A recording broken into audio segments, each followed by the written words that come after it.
Kasi po, lahat ng classmates ko may ganon.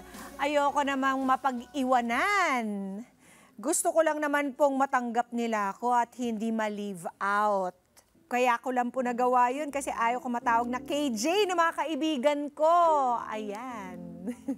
Minsan po talagang para lang makisabay o matanggap sa isang grupo na pipilitan ng ating mga anak na gumawa ng bagay na mali at labag sa kanyang kalooban. Ito po ang tinatawag na peer pressure at ngayong umaga, isang ina po ang lumapit sa atin na nag-aalala sa biglaang pagbabago ng ugali ng kanyang anak na si tingin niya ay may koneksyon sa peer pressure. Ang sabi niya, "Dear Mama P, ako po si Mommy Letty mula sa Caloocan. May isa lang po akong anak na si Celine, 13 years old at kasalukuyang grade 8. Napapansin ko po nitong mga huling linggo na parang lagi na lang siyang may gustong bagong gamit tulad ng cellphone, bag, sapatos. At kadalasan, mamahalin pa. Sabi niya, meron daw kasi ang mga kaklase at kaibigan niya, kaya dapat meron din siya para hindi mapag-iwanan. Kahit kapos kami sa budget, napipilitan akong pagbigyan ng kanyang kahilingan, pero kamakailan ipinatawag ako sa school. Ayon sa teacher, nasangkot si Celine at ang barkada niya sa isang insidente ng pambubuli. Umamin si Celine na nakisama lang siya dahil ayaw niyang ma-out sa grupo.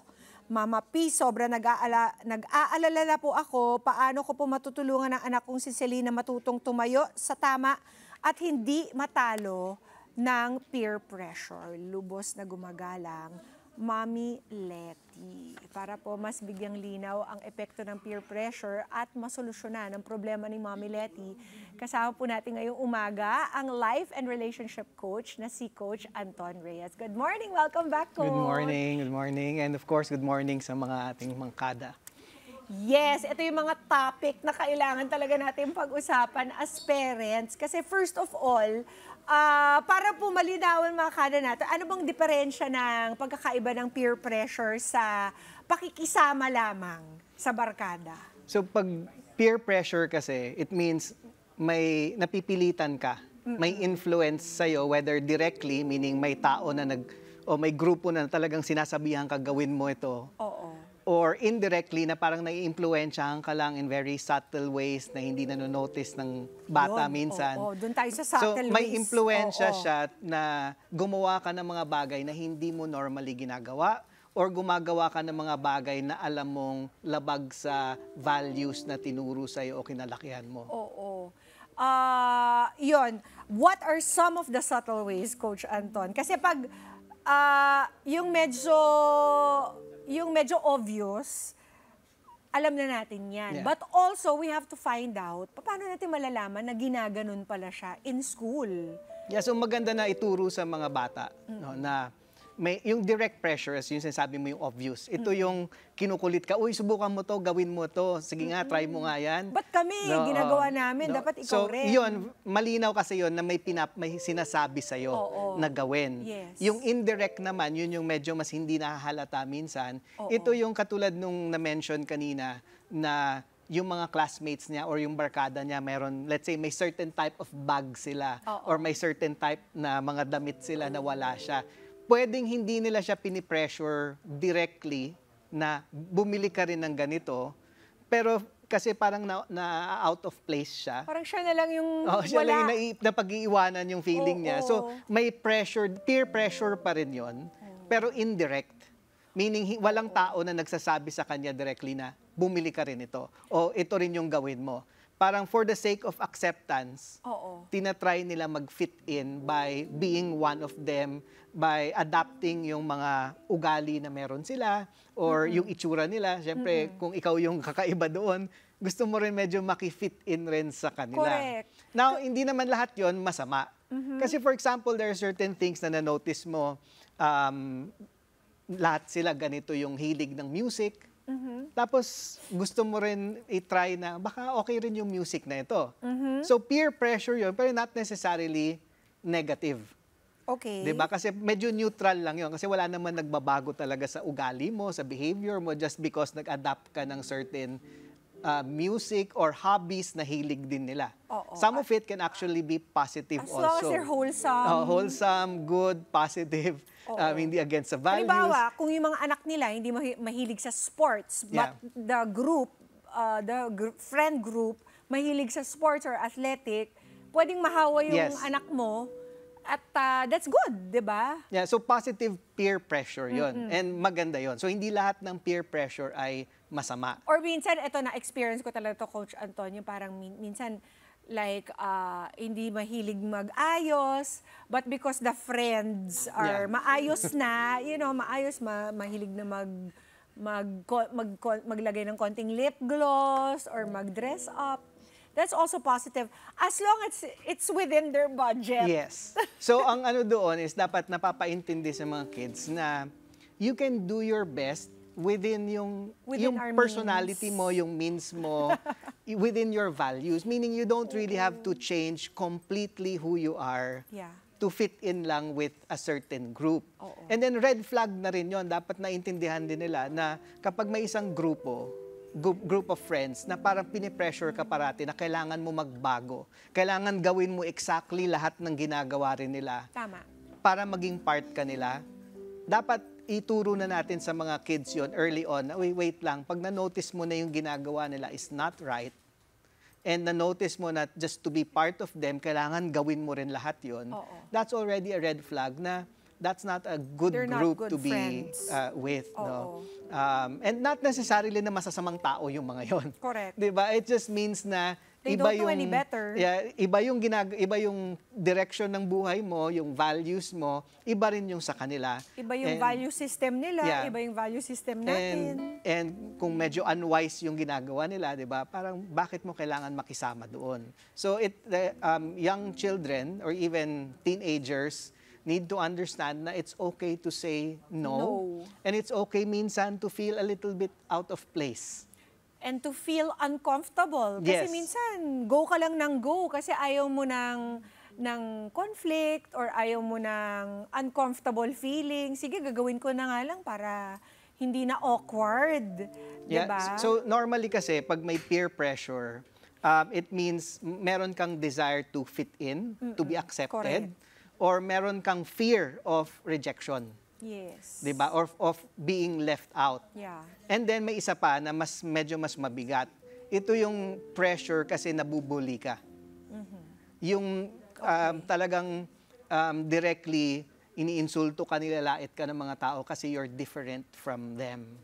Or you're being humiliated. You're being humiliated. Halimbawa, ay, ang pangit ng bag mo, hindi bago, ganon. So, bullying na yun. Bullying din yun, but at the same time, may pressure yun sa kid to make certain changes, to fit in or whatever na kailangan niyang gawin para feeling niya mas tanggapin siya or para tumigil yung bullying or yung panlalait sa kanya. Yeah. Ang problema, Coach Anton, it's easy for us mga magulang to say that kasi wala tayo doon sa environment na yun. Lalo na ako, late in life na lang ako nagkaroon ng sariling paninindigan di ba? It takes time to develop that.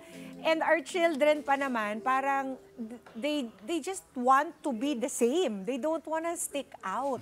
Diba? Lalo na at this age. Totoo yun. Paano natin to i-impress sa kanila na mas importante maging different in this sense because what they're trying to pressure you into doing is something bad or something that doesn't agree with our value system. Yeah, so I think kailangan maintindihan ng lahat ng mga young children, teenagers, even young adults. Yeah. No, na whenever you give in, whenever nagsisay yes tayo to something that we know deep inside na dapat no ang sagot mo diyan and nag-yes ka because of pressure. No, kahit ano man yung reason for that pressure. Whenever you say yes to something that you should say no to, may effect yan sa loob mo. One, bumababa yung self-esteem natin. Meaning yung value mo sa sarili mo. Bakit? Kasi you're going against your values on the inside, so you feel bad. Diba? And that's why nagbabago rin yung ugali nila. Kasi on the inside, nawawala yung peace nila. Pangalawa, you lose also your self-confidence. Kasi whenever you say yes to something na alam mo you should say no to, it means natalo ka. Tama. That was a battle that deep inside natalo ka. It's an internal loss, no? Natalo ka dun sa labanan na yon, and yung confidence mo pababa ng pababa because you keep doing things na alam mong makakapahamak sa'yo, alam mong hindi mo dapat to ginagawa, tinuruan ka habang lumalaki ka, ito yung mga tama, and then now you're doing things against it. It affects you internally. So maganda yan na ituro natin sa kanila so they can see the value also of putting up boundaries. Hindi naman sa hindi na sila makikisama. Kasi ako, I grew up, unfortunately, yung group of friends ko growing up, a lot of them ended up doing drugs. Okay. I never drank, never smoked, never did drugs. But I was with them the whole time. So at an early age, natutunan ko na yes, may mga nag-iiya sa'yo, may mga nagpe-pressure din sa'yo, but eventually, you can actually take a stand, and if you know who you are, and maayos rin naman yung pakikisama mo sa kanila, they will eventually see na with or without yung mga kalokohan na nakikisabay ka ba doon or hindi, okay naman pala siya kasama eh. Okay. So maganda rin na maintindihan nila yon na you don't have to do everything that they're doing to fit in or to belong with them. Oo, pero coach, yan yung kung may nakatagpo kang mga medyo mature, mas mature. More understanding na group of friends. Paano kung the kid ends up being alone, 'di ba? Dahil ayaw niya talagang, I mean, kudos talaga to this kid for 'di ba? Parang forgoing having a group of friends just to stand up for his or her principles, diba? And then ending up alone. Yeah, so I'll give you an example kasi I have two daughters and I teach them this also. And mahirap sa kanila because I taught them very high values growing up. Yeah. No, so whenever they enter a new school, like ngayon, she's going to a new school. Okay. And I have that, maganda kasi as parents, important yung conversations na meron tayo with our kids. Diba? Na very open sila sa atin and they understand na you will struggle when you get here. You will try to look for friends that fit sa'yo. Yes. And sometimes, mahirap. Like, at one time sa buhay niya, my daughter really had a hard time. Kasi ang layo, hirap talaga siya makirelate sa mga classmates niya. Plus, she was homeschooled also. How old was she? She was 10. She was 15 during that time. Siya lang yung bago sa school. So, lahat sila matatagal na magkakaibigan. So, nahirapan siya mag-fit in. Yeah. But what happened was, she learned how to have friends. Hindi man ganun ka-close, but she learned how to interact with people in a healthy way without yung giving in to kailangan ko mag-fit in. I have to look like them. I have to be like them. And yes, she didn't have a close group of friends at that time. But sinabi ko sa kanya na it's okay. Eventually, you will find, alam mo, you will really find your tribe. Diba? Ang ayaw mo is yung naubos ka na. And you're so hurt and damaged by all the things na nag-give in ka to the point na you lose yourself. Coach, paano ba natin ipaparating sa kanila na syempre, at a certain age, the parents aren't the cool ones anymore. We are not the authority. Well, I don't know if you can call it authority. The main influence. The main influence. Yeah, sometimes parang at a certain age, especially when they're teenagers, parents are, not that, they don't find you cool anymore. It's their group of friends who are the cool ones. Paano natin ipaparating sa kanila na I'm the one who looks after the best outcome for you, di ba? So habang tumatanda yung mga kids, naghahanap sila ng autonomy. They want to make their own decisions. Yes. So ang best way na pwedeng gawin sa kanila is not to dictate ito yung mga friends na dapat kasama mo. Ito yung mga dapat meron. It's more of a conversation with them like, ano ba yung gusto mo as you grow up? And what kind of person do you need to be para marating mo yan? Kasi most young people have dreams. Actually, grabe nga yung mga dreams ng mga yan. Gusto nila pagdating ng ganitong edad, meron na silang ganyan. So you ask them, what kind of person do you need to be to be like that by this age. Pwede. Now, you ask them after that, anong klaseng friends yung kailangan mo to surround yourself with to get there? And anong klaseng mga tao yung kailangan medyo, kung hindi man iwasan, but limit your time and limit their influence sa buhay mo para makasigurado ka na makarating ka doon. Tama. And then let them make that decision. Like, ipasulat mo talaga sa kanila. That becomes their set of standards and accountability Na nila. sila ang gumawa. Na sila gumawa when it Tama. comes to friends. Now, you can always put certain things there na gusto mo, di ba? Or feeling mo may kulang doon. But Ganda. dapat most of that galing sa kanila. Kasi mas malaki yung chance na susundin nila yon. Just stick to it.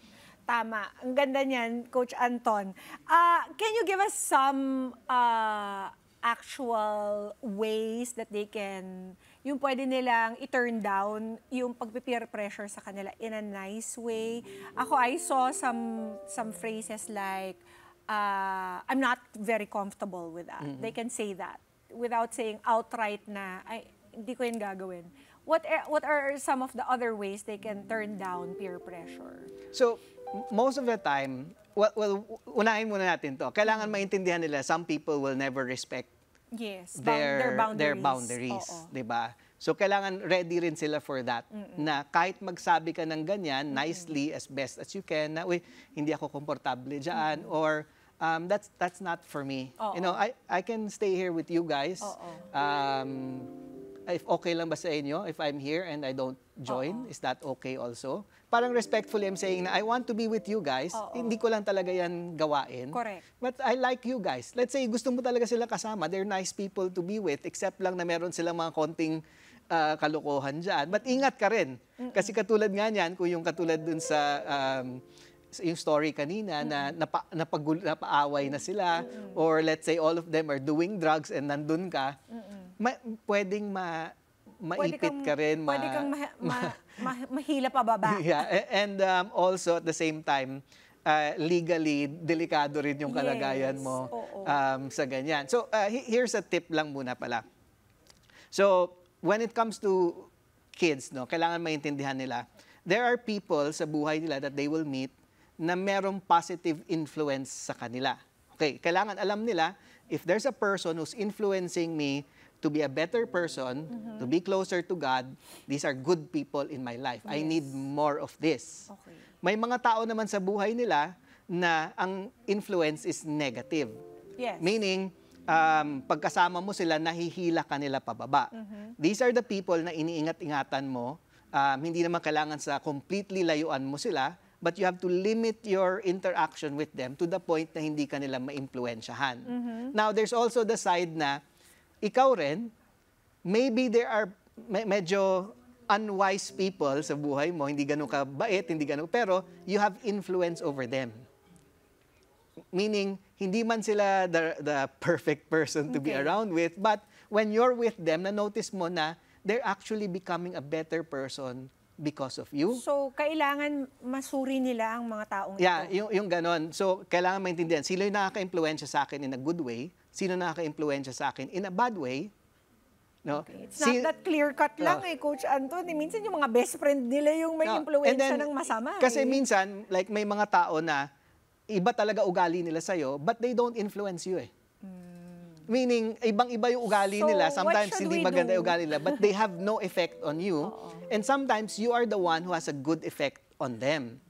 So, anong gagawin natin, Coach Anton? So, pagka ganun yung relationship, pag ikaw yung may influence, that's good. Kasi it means you're able to do something. So, anong gagawin natin dun sa mga not so pleasant and Again, desirable? Dito papasok yung boundaries. No? Meaning, limit yung interaction with them Okay. so that you can limit yung influence nila sa buhay mo. So, And yung that mga might phrases mean- natin, hindi pala yun mag-work. What are some ways, should they just leave the group? Para bang Piaguanyo has left the group, gano'n na lang? Or meron bang kailangan sabihin? Yung pinakamaganda yung ginamit mo talaga example kanina na I'm not comfortable doing this. No, or again, yung kanina lang din na I like to be with you guys, pero is it okay ba kasi hindi this is something that I don't like doing? Yeah. if they say, "Uy, okay lang," you don't, no pressure sa'yo, then you found a good group to be with. If you notice naman na nag-no ka na, and then talagang pinipilit ka nila, then that's the time na you need to cut ties with these people. Kasi it means they don't respect your values. boundaries. And here's one thing lang quickly, no, dyan. Pag nag-cut ties ka with them, please let them know na it's not about them. It's the behavior. It's the behavior. Oo, It's yung mga tama. ginagawa nila.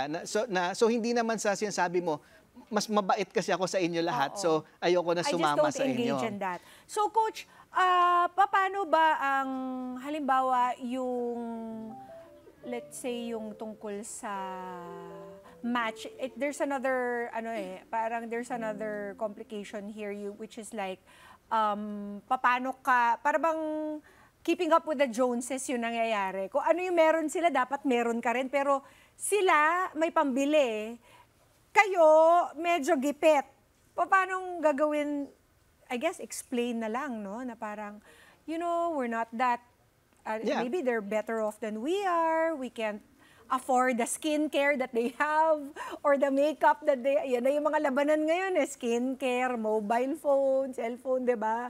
Or gadgets. And it's okay. You Dapat have to explain lang na, yung children, dapat Oo. ina-explain natin sa kanila na it's okay to let people know na hindi mo kaya yung lifestyle na meron sila. Yeah. No, and Tama. yes, there are certain times na baka hindi ka na talaga makasama.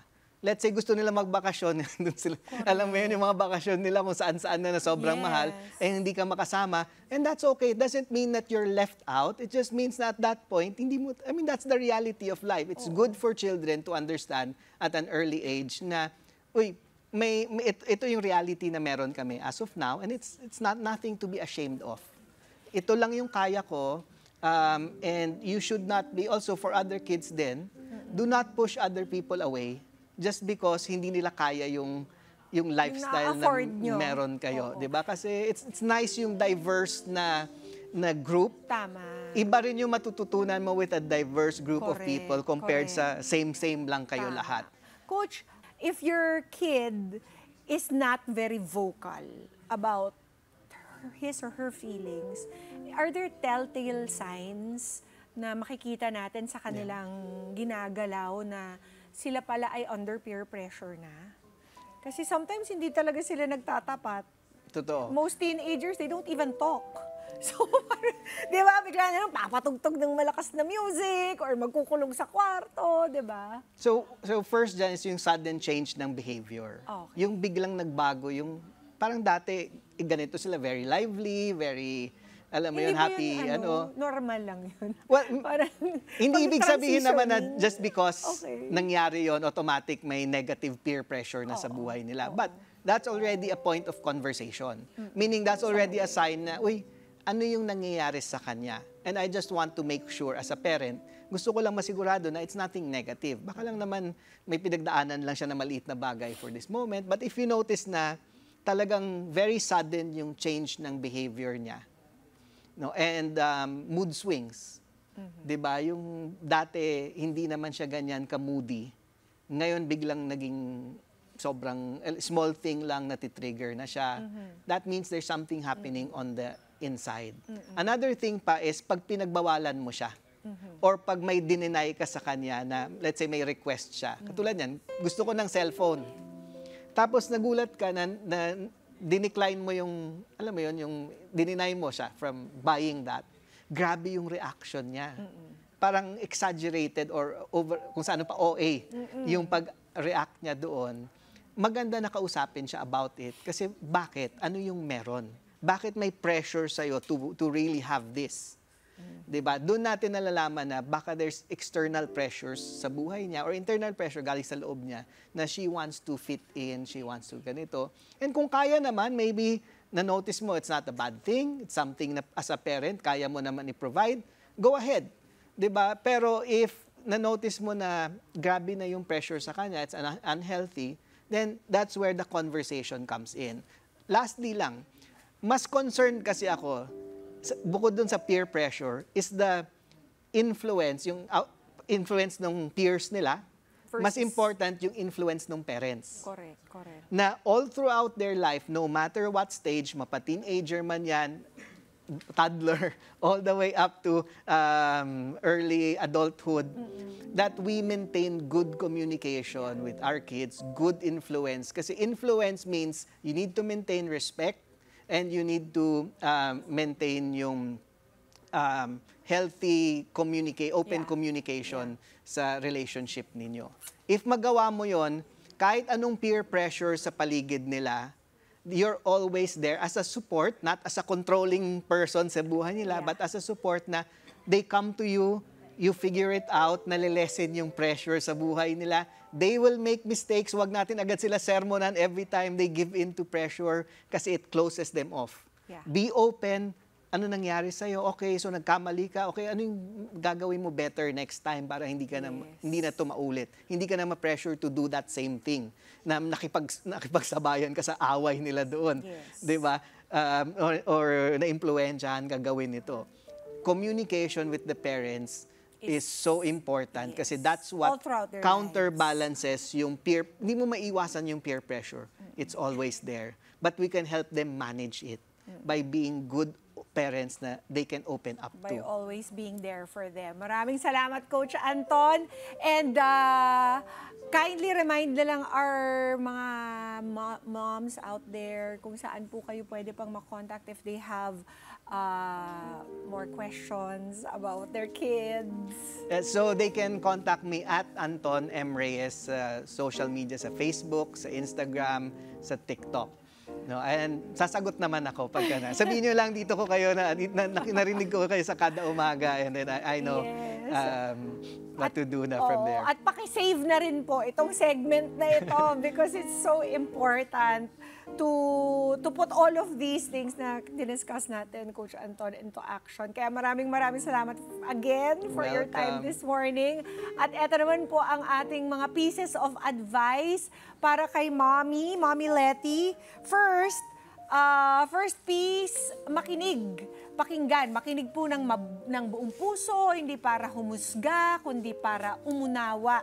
Hayaan po sila magsalita kahit minsan ay masakit marinig. Ang mahalaga, maramdaman nilang ligtas silang mag-open up sa atin. Second piece of advice, patatagin ang loob. Turuan po silang manindigan sa tama. Ipaalala ang kanilang mga prinsipyo at palakasin ang tiwala sa sarili para hindi basta-basta maimpluwensyahan ng iba.